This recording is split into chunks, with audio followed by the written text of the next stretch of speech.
talking about courage and creativity. Carl? Yeah? You're getting passionate right now. I got a story I want to tell first. You got a story? Yeah. Is it a good story? It's a good story. You know the story. Yeah, it's about courage. Okay, it's not on the script, so you prepared the story. Yeah, I actually did, Carl. Okay, all right. You think that this will work? You trust me? Well, let's give it a shot. Okay. What part do I play in this? Just kind of stand there. Don't do anything. Just stand there. Can I sit and look pretty? Yeah, you can sit. Just really kind of let me tell this story, okay? I know a lot of times we do things together, but let's just establish it right now. I'm doing this. I'm telling the story. This is your story. Yeah, just let me tell the story. And I don't do anything. Yeah, because I got the story down. You got it. Yeah, I'm gonna be good. Okay. I'll just stay over here. Yeah, I'll be good. Okay. So check it out. Yeah. I'm quiet. Yes. This time. Yes, you are. Okay. So they're going to enjoy this story. Yes, they will. Okay, all right. I just want to make sure.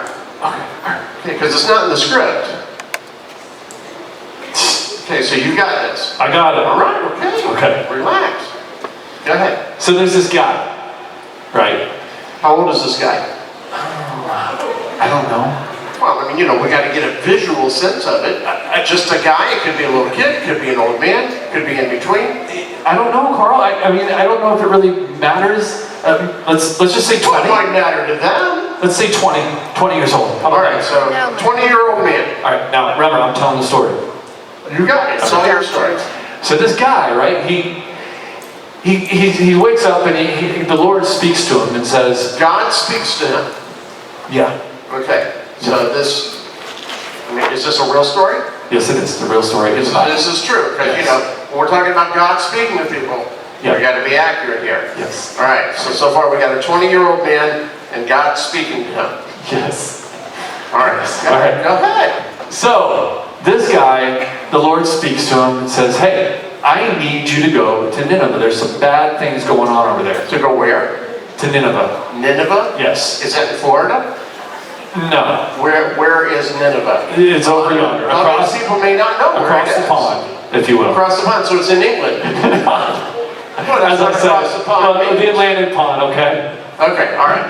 So it's far away. We can accept that in this 20-year-old. Okay. There we go. Okay, so all right, okay. So the guy, okay, he's like, God, I'm not sure if I want to go there because there's a lot of crazy stuff going on over there, and I didn't sign up for that.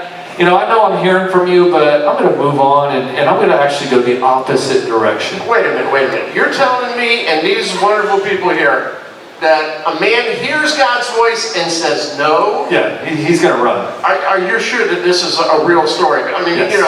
If I were to hear God's voice, I don't think I would say no. I'd be too afraid to say no. Probably these nice people too. Yeah, well, this guy. So you're telling me a true story about a guy that said no? Yeah. Yeah. He said no. Okay. Exactly. He said no. His name isn't Noah, is it? It's not. No. Okay. All right. Okay. Very good. Sorry, guys. He's a little caught. It's okay. Sorry. So, anyways, he gets on a boat. Okay, he's going away from Elevate. He gets on this ship. What kind of boat? Is it a little boat or a big boat? I mean, we got to know these things. Carl, I don't know what kind of boat is it. Is it big or is it small? I don't know. What kind of boat is it? Big. A boat that you ride. I heard that one. Thank you. Yes. Okay. All right. Okay. So he's on a boat that you ride. Yes. He's on a boat that you ride. Okay. He's with some fishermen, and they're taking off in this other direction, and he's all excited because he's getting away from it. There's fishermen on here. Yes. So it's got to be a big boat then. If there's more than one guy. That's a you got to be accurate here. So set the story right. Oh, Carl. I don't mean to keep interrupting, but I'm just trying to tell a story here, Carl. Tell the story. Tell the story. All right. Whew. I don't even know where I'm at. We're on a boat, okay? We're on a boat. Were you there? No. Then it's not we. The story, when you're Carl. telling the story at chapel, you've got to be accurate, man. Breathe. Everyone breathe. What? I don't see what the big deal is. Okay. All of a sudden there's a storm. Okay? Big storm.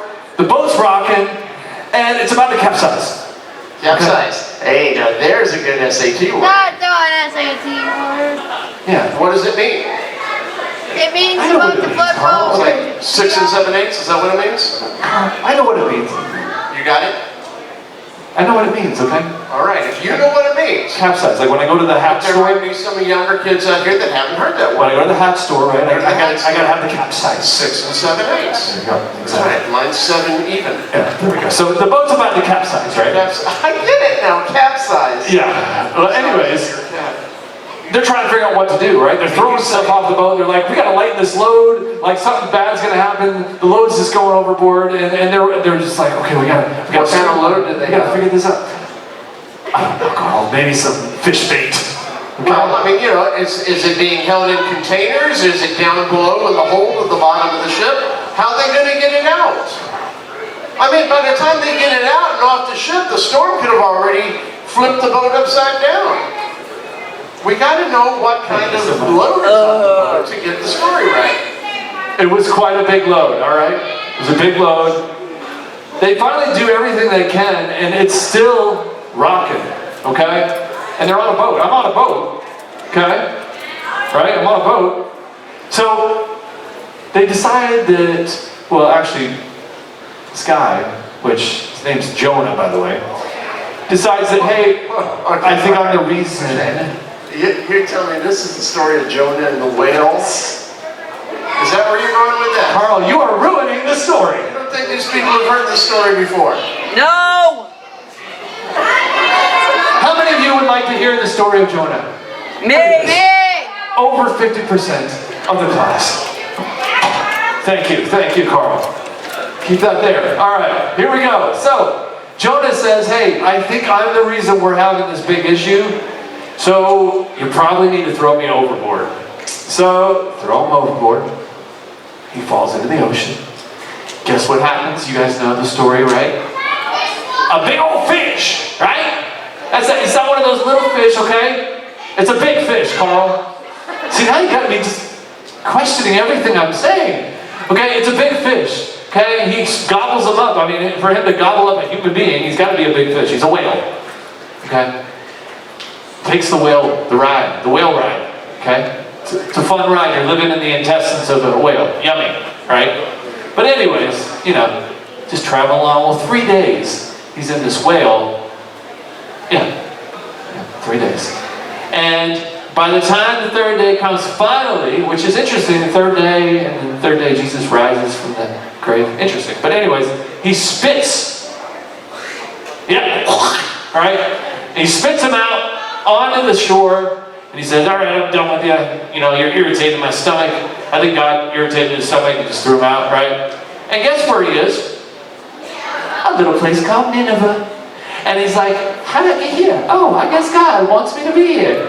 So he ends up being in Nineveh and ministering in Nineveh and changes the whole scene on there. It's a beautiful story of courage.